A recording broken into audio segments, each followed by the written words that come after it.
படுக்கையிலேருந்து எந்திரிக்கவே தோணல. ரொம்ப சோம்பேறித்தனமா இருக்குது. ஏன்டா எந்திரிக்கிறோம்? ஏன்டா கிச்சனுக்கு போகிறோம்? பேசாம சிவனேன்னு இப்படியே படுத்துக்கலாம். செம்மையா வெயில் அடிக்குது. எந்திரிச்சு போய் எந்த வேலையுமே செய்ய பிடிக்கல அப்படின்னு சொல்லிட்டு நினைக்கிறீங்களா? எனக்குமே அப்படிதான் தோணும். நான் எப்படி ஆக்டிவாக எல்லா வேலையும் சுறுசுறுப்பாக செய்கிறேன் அப்படிங்கிறத இந்த வீடியோவில் டீட்டெயிலாக ஷேர் பண்ணியிருக்கேன். வாங்க வீடியோக்குள்ளே போகலாம். Hello friends, welcome back to home queen life style of 365 days. நான் உங்கள் நதியா. எல்லோரும் சந்தோஷமாகவும் உடல் ஆரோக்கியத்துடனும் இருப்பீங்க அப்படின்னு நான் நம்புகிறேன்.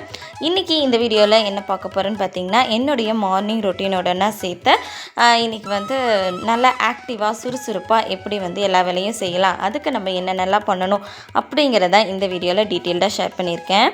இன்றைக்கி மார்னிங் பிரேக்ஃபாஸ்ட்டுக்கு உப்புமா தான் செஞ்சுக்கலாம் அப்படின்னு சொல்லிட்டு பிளான் பண்ணியிருந்தேன். மதிய லஞ்சுக்கு பார்த்திங்கன்னா சாப்பாடு, பச்சை பயிறு, பருப்பு தண்ணி இதெல்லாம் செஞ்சுக்கலாம். உருளைக்கிழங்கு பொரியல், இது மட்டும்தான் நான் பிளான் பண்ணியிருந்தேன். ரொம்ப சிம்பிளாக இருக்கட்டும், அதே சமயம் எல்லாத்துக்கும் பிடிச்சதாக இருக்கணும் அப்படின்னு சொல்லிட்டு தான் ரெடி பண்ணியிருந்தேன். எனக்கும் உப்புமாக்கும் ஒத்தே வராது. எனக்கு உப்புமா சாப்பிட்றது அப்படின்னா பாவக்காயை பச்சையாக சாப்பிட்ற அளவுக்கு எனக்கு சுத்தமாக பிடிக்காது. அதனால நான் சரி காலையிலேயே மதிய லஞ்சுக்கு செஞ்சுட்டோம் அப்படின்னா பச்சை பயிறு பருப்பு தண்ணி ஊற்றி நம்ம சாப்பிட்டுக்கலாம். இவங்க எல்லாத்துக்கும் உப்புமா தள்ளிடலாம் அப்படின்னு சொல்லிட்டு தான் மேக்ஸிமம் எல்லாத்து வீட்லேயும் உப்புமா செய்கிறாங்க அப்படின்னு சொல்லிட்டு சண்டை கட்டுவாங்க. எங்கள் வீட்டில் உப்புமா செய்யலை அப்படின்னா சண்டை கட்டுவாங்க.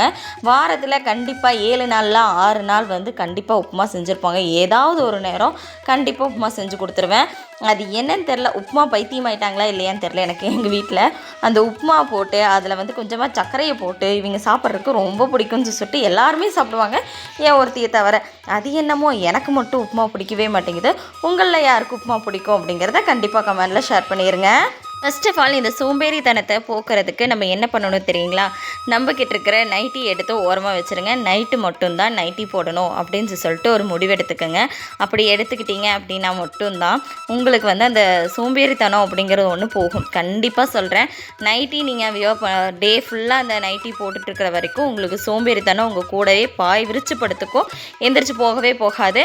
நீங்கள் மேக்ஸிமம் உங்கள் கபோர்டு ஓப்பன் பண்ணி பார்த்தீங்க அப்படின்னா நிறைய குர்த்திஸ் வாங்கியிருப்பீங்க, சாரீ வாங்கியிருப்பீங்க, விதவிதமாக அழகழகாக ரகரகமாக இருக்கும். ஆனால் அது எதையுமே நீங்கள் போடாமல் வெறும் அந்த நைட்டி மட்டுமே போட்டுட்ருக்கனால என்னடா நம்ம லைஃப் இப்படியே இருக்கே அப்படின்னு சொல்லிட்டு உங்கள் மேலே உங்களுக்கே ஒரு மோட்டிவேஷன் இல்லாமல் டீமோட்டிவேஷனலாக மாறுறதுக்கு நிறைய வாய்ப்பு இருக்குது. ஸோ அதனால் கூட அந்த சோம்பேறித்தனம் தன்னை போல் நம்ம வீட்டில் பாய் விரித்து படுத்துக்கும், தோல் மேலே ஏறி உட்காந்துக்கும், இப்படி எப்படி வேணால் சொல்லலாம். அதனால் முடிஞ்ச வரைக்கும் இந்த நைட்டி பகலில் போடாதீங்க. இந்த நைட்டி போடாதீங்கன்னு சொல்லிட்டு சொன்னால், ஏன் நீங்களாம் நைட்டி போடுறதே இல்லையா, நீங்கள் வீடியோக்காக சேலை கட்டுறீங்க, சுடிதார் போடுறீங்க அப்படின்னு சொல்லிட்டு நிறைய சிஸ்டர்ஸ் வரிஞ்சு கட்டிட்டு என்கிட்ட சண்டைக்கு நிற்கிறாங்க. கண்டிப்பாக கிடையாது. நான் டே ஃபுல்லாக சாரீ நீ கட்டியிருக்கேன் அப்படின்னா டே ஃபுல்லாக சாரீ தான் கட்டியிருப்பேன். அதே மாதிரி தான் சுடிதார் போட்டிருந்தேன் அப்படின்னாலும் சுடிதார் தான் போட்டிருப்பேன். சில நேரம் பட்டு சேலையிலேயே காலையிலேருந்து சாயந்தரம் வரைக்கும் இருந்ததெல்லாம் உண்டு. அந்த மாதிரி தான் நான் பண்ணுவேன். அதே சமயம் நைட்டு மட்டும் நைட்டி வியர் பண்ணிட்டு தூங்கிடுவேன். எனக்கு அது கம்ஃபர்டபுளாக இருக்கிற மாதிரி இருக்கும். நீங்கள் நினைக்கலாம், கம்ஃபர்டபுளுக்காக தான் நாங்கள் டே ஃபுல்லாக நைட்டி போட்டுக்கிறோம் அப்படின்னு சொல்லிட்டு. டே ஃபுல்லாக நைட்டி போட்டிருந்திங்கன்னா அது கம்ஃபர்டபுளாக இருக்கும், ஆனால் கான்ஃபிடெண்ட்டாக இருக்காது. ஏதாவது ஒரு மூலையில் ஏதாவது ஒரு ஓரத்தில் நம்மளுக்கு சொல்லிக்கிட்டே இருக்கும், என்னடா இது நம்ம லைஃப் இப்படியே இருக்கே அப்படின்னு சொல்லிட்டு நம்மளே டிமோட்டிவேட் பண்ணிப்போம். அதுக்காகவாவது வேலையை அந்த நைட்டி தூக்கி தூரமாக வச்சுட்டு நீங்கள் உங்கள் கபோர்டு ஓப்பன் பண்ணி பார்த்தீங்கன்னா நிறைய ட்ரெஸ் வச்சுருப்பீங்க. தினமும் ஒன்று வியர் பண்ணிங்கன்னா கூட சூப்பராக இருக்கும். போய் கண்ணாடி முன்னாடி நின்று பார்க்கும்போதே ஒரு தனி கான்ஃபிடென்ட் லெவல் தன்னை போல் ஏறும். வேணால் ட்ரை பண்ணி பாருங்கள். ட்ரை பண்ணி பார்த்துட்டு அதை கமெண்டில் ஷேர் பண்ணுங்கள், நான் ஒத்துக்கிறேன். நைட்டி தூக்கி தூர போட்டுட்டு சாரியோ சுடிதாரோ போட்டுட்டு நல்லா நீட்டாக தலை சீவிட்டு பவுடர் அடித்து பொட்டு வச்சுட்டு அப்படியே போய் கண்ணாடி முன்னாடி நின்னீங்கன்னு வச்சுக்கோங்களேன், தனியாக ஒரு எனர்ஜி தன்னை போல் நிற்கும். கடன் எல்லா வேலையும் நீங்களே தன்னை போல் செய்வீங்க. வேணால் ட்ரை பண்ணி பாருங்கள், நான் சொல்கிறது உண்மையாக இல்லையான்னு. எப்போவுமே எந்த ஒரு வேலையுமே தள்ளி போடாதீங்க. அப்புறம் செஞ்சுக்கலாம், இன்னும் கொஞ்சம் நேரம் கழித்து செஞ்சுக்கலாம், 4 பாத்திரம் தானே இருக்குது அப்புறம் விளக்கிக்கலாம், டைனிங் டேபிளில் எல்லோரும் சாப்பிட்டது அப்புறமா க்ளீன் பண்ணிக்கலாம் இப்படின்னு சொல்லிட்டு எப்போவுமே நினைக்காதீங்க.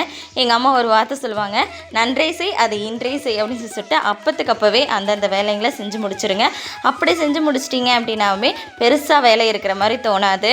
இப்போ குக்கிங் எல்லாம் முடிச்சுட்டு கையோட கிச்சன் எல்லாமே க்ளீன் பண்ணி முடிச்சுட்டு வெளியே வந்துட்டிங்கன்னு வச்சுக்கோங்களேன், கையோட அந்த கிச்சன் பக்கம் திரும்பி கூட நம்ம பார்க்கணுங்கிற அவசியம் இல்லை. அப்போவே வேலை முடிஞ்ச மாதிரி ஆச்சு.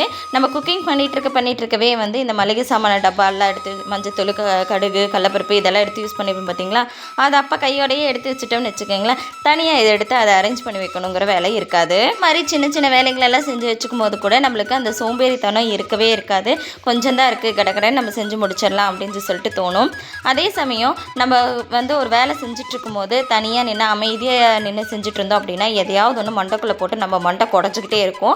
அந்த மாதிரி குடையாமல் நம்ம ரிலாக்ஸாக நின்று வேலை செய்யணும் அப்படின்னா உங்களுக்கு பிடிச்ச ஏதாவது பாட்டு கேளுங்க, ஒரு சிறந்த பட்டிமன்ற பேச்சாளர் பேச்சு கேளுங்க. யூடியூப்பில் நிறைய பேர் இந்த மாதிரி மோட்டிவேஷனல் வீடியோலாம் நிறைய போடுறாங்க. அதெல்லாம் கேட்கும் போதுமே தன்னை போல் ஒரு தனி எனர்ஜி வந்து கடகடன் எல்லா வேலையும் செய்யறதுக்கு ஸ்டார்ட் பண்ணிடுவோம். ஒரு சிலர் இந்த சம்மருக்குமே ரொம்ப டயர்டாக லேசியாக ஃபீல் பண்ணுவாங்க. அவங்க வந்து நிறைய தண்ணி குடிச்சிங்க அப்படின்னா தன்னை போல் உங்கள் பாடியை வந்து நல்லா சுறுசுறுப்பாக மாறிடும். இந்த வருஷம் ரொம்பவே அதிகமாக வெயிலாகவே இருக்குது. இன்னும் அக்னி நட்சத்திரம் ஸ்டார்ட் ஆக கூட இல்லை, அதுக்குள்ளேயே பயங்கரமாக வெயில் அடிக்குது. ஸோ முடிஞ்ச வரைக்கும் நிறைய தண்ணி குடிங்க, நீர் காய்கறிகள் அதிகமாக சேர்த்திக்கங்க. பண்ணும்போது கூட நம்ம பாடி வந்து அந்த நீர் சத்து இல்லாமல் ரொம்ப டயர்டாகாமல் இருக்கும். என்னதான் வேலை செஞ்சாலும் நம்மளை யாருமே வந்து பாராட்ட மாட்டேங்கிறாங்க அப்படின்னு சொல்லிட்டு நீங்கள் ஃபீல் பண்ணாதீங்க.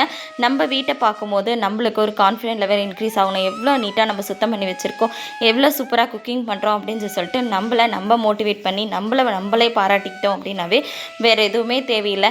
என்ன நீ எப்போ பாரு சோம்பேறித்தனமாக இருக்க அப்படின்னு சொல்லிட்டு நம்ம மனசு நம்மக்கிட்ட கேள்வி கேட்காம இருந்துச்சு அப்படின்னாவே ரொம்ப சந்தோஷமாக ஹாப்பியாக சுறுசுறுப்பாக எல்லா வேலைங்களையுமே செய்யலாம். என்ன நான் சொல்கிறது, நம்ம வியர் பண்ணுற ட்ரெஸ்ஸு நம்மளுக்கு கம்ஃபர்ட்டை மட்டும் இல்லாமல் கான்ஃபிடென்ட்டையும் சேர்த்து கொடுக்கணும். அதுக்காக தான் நைட்டி வேண்டாம் அப்படின்னு சொல்லிட்டு நான் சொல்கிறேன். இந்த வீடியோவோட எண்டுக்கு வந்துட்டோம். கண்டிப்பாக இந்த வீடியோ எல்லாத்துக்கும் பிடிச்சிருக்கும் அப்படின்னு நினைக்கிறேன். பிடிச்சிருக்கு அப்படின்னா ஒரே ஒரு லைக் மட்டும் பண்ணிடுங்க. தேங்க்ஸ் ஃபார் வாட்சிங்.